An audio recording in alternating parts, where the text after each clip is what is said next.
Hello दोस्तों, welcome to DS educator. आज मैं आप लोगों के साथ डिस्कस करने वाला हूं एक most important chapter alligation and mixture का पार्ट नंबर 1। इस पार्ट नंबर 1 के अंदर मैं आप लोगों के साथ कुछ मोस्ट इंपॉर्टेंट कंसेप्ट और उससे रिलेटेड क्वेश्चन डिस्कस करूंगा। ठीक है, ये चैप्टर आप लोगों के लिए जो आपके कम्पिटिटिव एग्जामिनेशन होते हैं, एसएससी, रेलवे, एनडीए, आरएएस, पटवारी, सभी एग्जामिनेशन के लिए इंपॉर्टेंट है। तो सबसे पहले मैं आप लोगों के साथ डिस्कस करने वाला हूँ कि एलिगेशन और मिक्सचर होता क्या है, इसकी डेफिनेशन क्या है। तो ध्यान देना, जब भी हम कोई दो अलग अलग वस्तुएं या सेम वस्तुओं को आपस में मिलाते हैं तो हमें एक नई वस्तुएं मिलती है। जैसे ये दो वस्तुओं को आपस में अपने मिलाया, उससे एक नई वस्तुएं मिली। ठीक है, इसे बोलते हैं मिक्सचर और एलिगेशन, जो ये नई वस्तुएं मिली है उसको। ठीक है, देखो अलग अलग वस्तुएं का मतलब क्या है। जैसे आपने दूध और पानी को मिलाया, मिल्क और वाटर को। ठीक है, सेम वस्तुएं का मतलब क्या है, आपने राइस की डिफरेंट डिफरेंट क्वांटिटी को मिलाया। क्लियर। किसी भी क्वेश्चन को सोल्व करने के लिए हम एलिगेशन रूल यूज करेंगे। इस पूरे चैप्टर के अंदर आपको सिर्फ इस एलिगेशन रूल को ही ध्यान देना है, जो मैं आपके साथ डिस्कस कर रहा हूं अभी। आपको कोई फॉर्मूले पे नहीं जाना है। देखो क्वेश्चन में क्या होगा, आपके साथ कोई वस्तु की, है ना, प्राइस गिवन होगी या कॉस्ट प्राइस गिवन होगी या उसकी परसेंटेज गिवन होगी। ठीक है, तो आपसे पूछा जाएगा उसको किस किस क्वांटिटी में मिलाया जाए। तो कैसे हम उसकी क्वांटिटी निकाल सकते हैं वो मैं आप लोगों के साथ डिस्कस करता हूं, है ना। तो इस रूल को आप ध्यान दीजिए, एलिगेशन रूल का बहुत ज्यादा इंपॉर्टेंट है इस पूरे चैप्टर में। मैं मान के चलता हूँ आपके पास दो वस्तुएं हैं, दोनों वस्तुओं के आपको कॉस्ट प्राइस गिवन है। एक वस्तु है कॉस्ट प्राइस ऑफ चीपर, दूसरी है कॉस्ट प्राइस ऑफ कॉस्टलियर। ठीक है, जब आप इन दोनों वस्तुओं को मिलाओगे तो आपको एक बीच की वस्तु मिलती है मिक्सचर। इसे मीन प्राइस का नाम दिया है मैंने, है ना। देखो चीपर का मतलब क्या है, एक वस्तु सस्ती है, दूसरी कॉस्टलियर का मतलब क्या है, एक वस्तु महंगी है। ठीक है, तो ध्यान देना कुछ चीजें जो मैं आपके साथ डिस्कस करता हूँ हमेशा। ठीक है, जब भी आप एलिगेशन रूल की बात करोगे, एक वस्तु हमेशा मीन प्राइस से चीपर होगी मतलब सस्ती होगी, और दूसरी वस्तु हमेशा मीन प्राइस से महंगी होगी मतलब कॉस्टलियर होगी। क्लियर इस बात को। तो आपको दो तीन बातों का ध्यान देना है, ध्यान देना। ठीक है, सबसे पहले क्या होता है, जब कॉस्ट प्राइस ऑफ चीपर और कॉस्ट प्राइस ऑफ कॉस्टलियर, है ना, दोनों की जगह कोई फिक्स नहीं है कि चीपर हमेशा एलएचएस साइड आएगा और कॉस्टलियर हमेशा आरएचएस साइड आएगा, ऐसा कुछ नहीं है। ठीक है, दोनों की पोजीशन आपस में चेंज हो सकती है। सेकंड बात मैंने अभी आपको क्या बताई थी, देखो जैसे चीपर वस्तु की रेट 18 है ना, कॉस्टलियर की रेट 22 रुपीज़ है, तो मीन प्राइस 20 है। इसका मतलब क्या है, देखो चीपर हमेशा मीन प्राइस से तो रेट क्या होगी, कम होगी, है ना, और कॉस्टलियर की रेट, है ना, क्वांटिटी हमेशा मीन प्राइस से ज़्यादा होगी। यहाँ तो कोई डाउट है नहीं। ठीक है, अब ध्यान दो तीसरी बात क्या है, जब हम कॉस्ट प्राइस ऑफ कॉस्टलियर और मीन प्राइस दोनों का डिफरेंस लेते हैं तो हमें क्या मिलता है, क्वांटिटी ऑफ चीपर, ना कि क्वांटिटी ऑफ कॉस्टलियर। कई बच्चे क्या सोचते हैं कि जब हम कॉस्ट प्राइस ऑफ कॉस्टलियर और मीन प्राइस दोनों का डिफरेंस लेंगे तो क्या मिलेगा, क्वांटिटी ऑफ कॉस्टलियर। ऐसा नहीं होता है। ठीक है, ध्यान रखना, जब कॉस्ट प्राइस ऑफ चीपर और मीन प्राइस दोनों का डिफरेंस लेते हैं तो हमें क्या मिलता है, क्वांटिटी ऑफ कॉस्टलियर।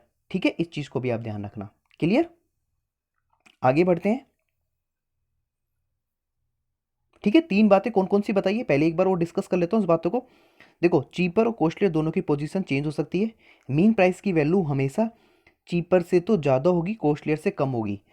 कॉस्टलियर और मीन प्राइस का डिफरेंस क्वांटिटी ऑफ चीपर को रिप्रेजेंट करता है।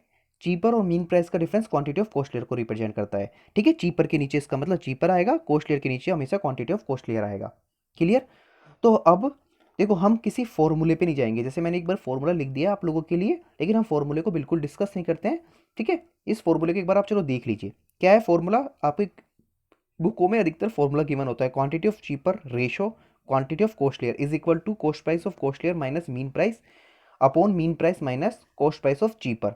ठीक है, इस फॉर्मूले को आप भूल जाइए। ठीक है, अब आगे एक क्वेश्चन से मैं आपको बहुत अच्छे से समझाता हूँ, ध्यान देना।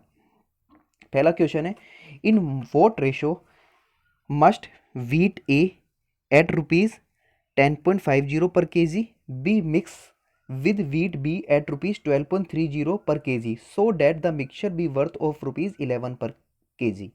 क्वेश्चन क्या बोल रहा है, आपके पास दो वीट की क्वांटिटी, वीट ए जिसकी रेट है 10.50 पर केजी, वीट बी जिसकी रेट है 12.30 पर केजी, दोनों को मिलाया तो मिक्सचर की रेट क्या मिलती है, 11 रुपीज़ पर केजी। तो आपसे पूछा गया किस क्वांटिटी में दोनों को मिलाया गया है, किस रेशियो में दोनों को मिलाया गया है, कैसे करना है। तो हम इसको सोल्व करेंगे एलिगेशन रूल से, एलिगेशन मेथड से। तो ध्यान देना कैसे लगाते हैं ना। देखो एक बात और आप ध्यान दे लीजिए, देखो हमेशा आपको क्या याद रखना है, यदि आपको, सुनो, ढंग से, ये इंपॉर्टेंट बात है।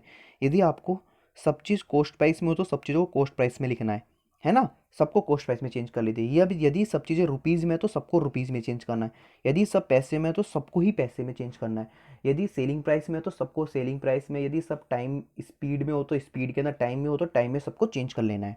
ठीक है, क्वेश्चन डिस्कस करते हैं। इस क्वेश्चन में मैं सबको पैसे में चेंज कर लेता हूँ। ठीक है, कैलकुलेशन ईजी हो जाएगी। क्लियर। देखो क्या गिवन था आपको, कॉस्ट प्राइस ऑफ वीट ए कितना था 1050 है ना, 10.50, तो उसको मैंने पैसे में चेंज कर लिया। वीट बी का कॉस्ट प्राइस कितना है 1230 पैसा, दोनों को मिलाने पर मीन प्राइस कितना है 1100 पैसा। ठीक है, तो अब दोनों का डिफरेंस लोगे, 1230 और 1100 का डिफरेंस कितना आएगा 130 पैसा, और 1050 और 1100 का डिफरेंस कितना आएगा 50। ठीक है, जब दोनों का रेशियो लोगे तो 0 से 0 कैंसिल, 13:5। रेशियो का मतलब क्या होता है सिंप्लीफाइड फॉर्म, मतलब उसके बाद वो सोल्व नहीं हो सकता। आप बताइए 6/8 रेशियो है या 3/4, तो आपको याद रखना 3/4 को रेशियो बोलते हैं, ना कि 6/8 को, क्योंकि सिंप्लीफाई फॉर्म होता है। तो आपको क्या मिला 13:5। इसका मतलब क्या है, आपने वीट ए की तो 13 क्वांटिटी 13 पार्ट लिए हैं, और वीट बी के 5 पार्ट लिए हैं। ठीक है, 13 और 5 का मतलब भी समझ में आ गया। तो आपका क्वेश्चन का क्या आंसर आया, वीट ए को आपको 13 रेशियो में मिलाना चाहिए और वीट बी को 5 रेशियो में मिलाना चाहिए, जिससे आपकी मीन प्राइस कितनी आ जाएगी 11 रुपीज़। क्लियर। नेक्स्ट क्वेश्चन आप लोगों के साथ डिस्कस करते हैं, ध्यान देना। The cost of type 1 material is ₹15 per kg and type 2 material is ₹20 per kg if both type are mixed in the ratio 2:3, मतलब क्वांटिटी का भी रेशियो दे दिया है ना। व्हाट इज द प्राइस पर KG of the mix variety of material, तो इसका मतलब आपसे मीन प्राइस की वैल्यू पूछी गई है। देखो आपको चीपर की भी वैल्यू दे दी, कॉस्टलियर की वैल्यू दे दी, और क्वांटिटी का भी रेशियो दे दिया है ना, और मीन प्राइस पूछी गई है। क्लियर। तो इस क्वेश्चन में हम एलिगेशन रूल कैसे लगाएंगे, देखो टाइप 1 चीपर तो 15 रुपीज़ है, 15 है जो भी है क्वांटिटी है ना, 15 पर केजी, और कॉस्टलियर 20 पर केजी। आपको मीन की वैल्यू निकालनी, क्वेश्चन मार्क लगा दिया है, और जो दोनों का रेशियो आएगा 2:3 आएगा। तो सबसे पहली बात आप तो सोचिए, जो भी देखो डायरेक्ट इसको ऑप्शन से सोल्व कैसे करना है, पहले ये ध्यान दीजिए, जो भी आंसर होगा वो 15 से ज़्यादा होगा, 20 से कम होगा। ठीक है, इतना तो आप समझ गए होंगे, 15 से तो ज़्यादा आंसर होगा, 20 से कम होगा। देखो 20 में से क्या यहाँ पर वैल्यू रखूँ कि जिससे 2 आए, 18 रखूँगा तो 2 आएगा। देखो 15 और 18 का रेशियो भी 3 आएगा, आपको गिवन जैसे ऑप्शन होंगे 15, 16, 18, 22, तो आप ऑप्शन से ही दिमाग लगा लो क्या रखना है। देखो 18 रखूंगा जब भी तो यहाँ पर 2 आएगा ना, 20 और 18 का डिफरेंस 2 है ना, और 18 और 15 का डिफरेंस 3 है। क्लियर, ये क्वेश्चन भी आपको क्लियर हो गया होगा। तो नेक्स्ट क्वेश्चन डिस्कस करते हैं, उसको भी ध्यान दीजिए, वो क्वेश्चन अच्छा है ना। देखो क्या है question, in what ratio must a grocer mix two variety of tea costing ₹60 per kg and 65 a kg, so that by selling the mixture at ₹68.20 a kg he may gain 10%। देखो आपके पास T की दो variety है, 60 rupees पर KG वाली और 65 rupees पर KG वाली, दोनों को मिलाया, उससे दोनों को मिलाने के बाद, लेकिन यहाँ पर देखो, यहाँ पर तो आपको क्या गिवन है कॉस्ट प्राइस, यहाँ पर क्या गिवन है सेलिंग प्राइस। तो सबसे पहले या तो सबको कॉस्ट प्राइस में चेंज करो या सबको सेलिंग प्राइस में गिव चेंज करो। ठीक है, तो मैं क्या करता हूँ सबको कॉस्ट प्राइस में चेंज कर लेता हूँ, है ना। तो ये क्या है 68.20 क्या है सेलिंग प्राइस है, और गेन कितना हो रहा है 10% हो रहा है। ठीक है, कैसे चेंज करते हैं, एक फॉर्मूला होता है कॉस्ट प्राइस का, मैं आप लोग के साथ डिस्कस कर देता हूँ। ऐसे मैं बहुत सारे तरीके बता देता हूँ अभी आपको, है ना। कॉस्ट प्राइस का फॉर्मूला क्या होता है, सेलिंग प्राइस और कॉस्ट प्राइस में रिलेशन क्या होता है, 100 इंटू SP डिवाइड बाई 100, यदि लॉस हो तो लॉस परसेंट, यदि प्रॉफिट हो तो प्रॉफिट प्लस गेन। ठीक है, इस तरीके से सब्ट्रैक्ट कर देते हैं। ठीक है, तो पहले मैं आपको फॉर्मूले से सिखा देता हूँ, ये क्वेश्चन है ना, ध्यान दो। देखो selling price of 1 kg of mixture कितना दे रहेगा 68.20, गेन कितना है 10%। तो कॉस्ट प्राइस का फॉर्मूला भी आप लोग के साथ डिस्कस किया था, 100 इंटू 68.20, गेन है तो 100 प्लस 10 110। सोल्व करेंगे, जीरो से जीरो कैंसिल। ठीक है, सोल्व करेंगे तो 11 6.2 इंटू 10 62 रुपीज़। ठीक है, 62 रुपीज़। या एक बात और ध्यान दीजिए, देखो ध्यान दीजिए एक बात है ना, 68.20 क्या है सेलिंग प्राइस, गेन कितना है 10%, मतलब 100 + 10, 110 की वैल्यू कितनी है 68.20। आपको किसकी वैल्यू चाहिए, कॉस्ट प्राइस मतलब 100 की वैल्यू, तो 100 की वैल्यू निकाल सकते हो, इन दोनों को क्रॉस मल्टीप्लाई कर दो, डिवाइड बाई 110 कर दो, तो भी वही बात है, फॉर्मूले याद रखने की भी जरूरत नहीं पड़ेगी। ठीक है, इसका मतलब आपने सबको कॉस्ट प्राइस में चेंज कर लिया। ठीक है, आगे बढ़ते हैं, है ना, ध्यान देना। देखो, cost of 1 kilogram T first kind की कितनी है 60 रुपीज़ है, सेकंड काइंड की 65 रुपीज़ है, मीन प्राइस कितनी है 62। देखो 60 और 62 दोनों का डिफरेंस ले तो 2 आया, 65 और 62 दोनों का डिफरेंस ले तो 3 आया, तो रिक्वायर्ड रेशो क्या है 3:2। देखो सबको मैंने कॉस्ट प्राइस में चेंज कर लिया था और वही एलिगेशन रूल से ये क्वेश्चन भी सोल्व कर लिया। ये क्वेश्चन कई बार आपके एग्जाम में आया हुआ है। ठीक है, हर एग्जाम में आया हुआ क्वेश्चन है ये। ठीक है, जो भी क्वेश्चन डिस्कस करो कोई ना कोई एग्जाम में आपके आया हुआ है, तो आप इस क्वेश्चन को ढंग से देख ले, समझ में आ गया होगा, है ना। इसका मतलब क्या है, 3 रेशियो में तो फर्स्ट काइंड की चाय मिलाइए और 2 रेशियो में सेकंड काइंड की टी मिलाइए। क्लियर, नेक्स्ट क्वेश्चन सीखते हैं। देखो नेक्स्ट क्वेश्चन आपका बहुत अच्छा क्वेश्चन है, कैसे हम प्रॉफिट एंड लॉस में भी एलिगेशन मिक्सचर रूल को यूज कर सकते हैं, वो चीज़ भी मैं आपको सिखाता हूँ, है ना। A man has 50 kilogram of rice, a part of which he sell at 10% profit and remaining at 5% loss. He gain 7% on the whole, find the quantity sold at 10%। एक आदमी के पास 50 किलोग्राम राइस है, कुछ पार्ट को 10% profit में बेचता है, कुछ पार्ट को 5% लॉस में बेचता है। ओवरऑल उसे गेन कितना होता है 7%, मतलब मिक्सचर ही हो गया। ठीक है, आपको क्या निकालनी है, find the quantity of sold 10%, मतलब इसकी क्वांटिटी निकालनी है। ठीक है, इसमें भी हम एलिगेशन रूल लगा देते हैं, देखो कैसे लगाना है, समझ में आ गया होगा अधिकतर बच्चों को, है ना। नहीं आया तो कोई भी आप मुझसे डाउट भी पूछ सकते हो। ठीक है, देखो 10% फर्स्ट पार्ट जो प्रॉफिट है, ठीक है, रिमेनिंग पार्ट को 5% लॉस में बेचा, तो ओवरऑल 7% का प्रॉफिट हुआ। ठीक है, दोनों का डिफरेंस 10% और 7% का डिफरेंस 3%, 7% और 5% का डिफरेंस मतलब 7 माइनस माइनस 5 मतलब 12%। क्लियर, 12% और 3% दोनों का रेशियो 4:1। ठीक है, देखो राइस कितना है टोटल, इस बात को समझना, राइस कितना टोटल 50 किलोग्राम, और रेशो कितने में बांटना है 4 + 1 5।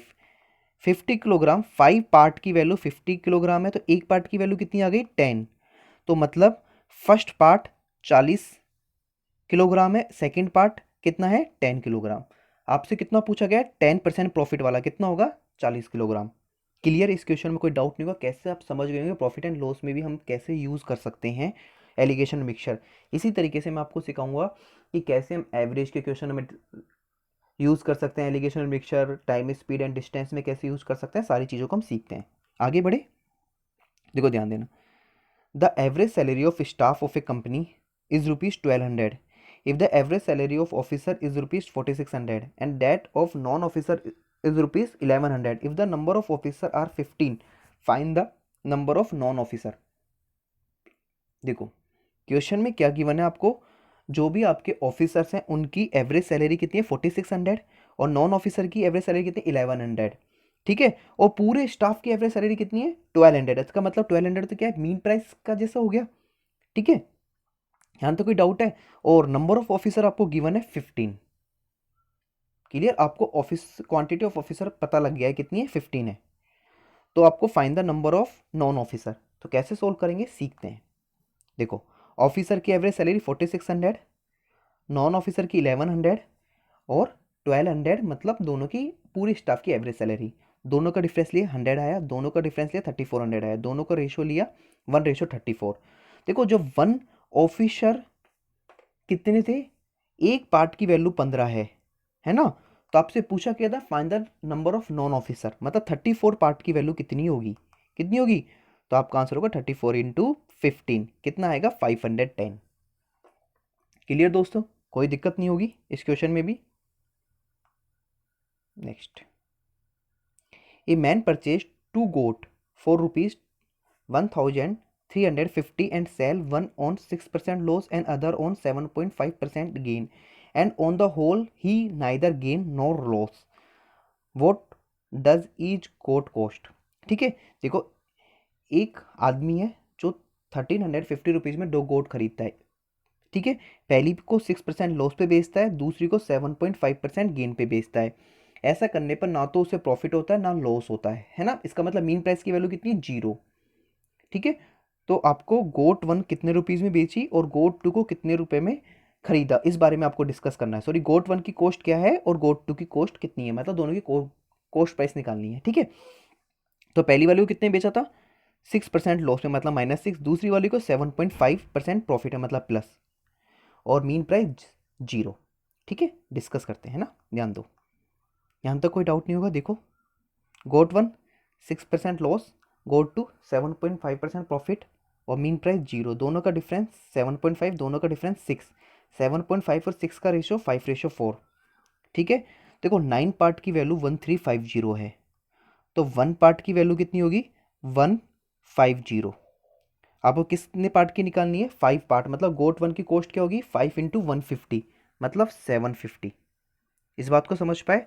और 750 को 13 15 में सब्ट्रैक्ट कर दीजिए तो गोट 2 का ऑटोमेटिक निकल जाएगा, है ना। वरना 4 पार्ट में है तो 4 पार्ट, 1 पार्ट की वैल्यू यदि 150 है तो 4 पार्ट की वैल्यू कितनी होगी, 600।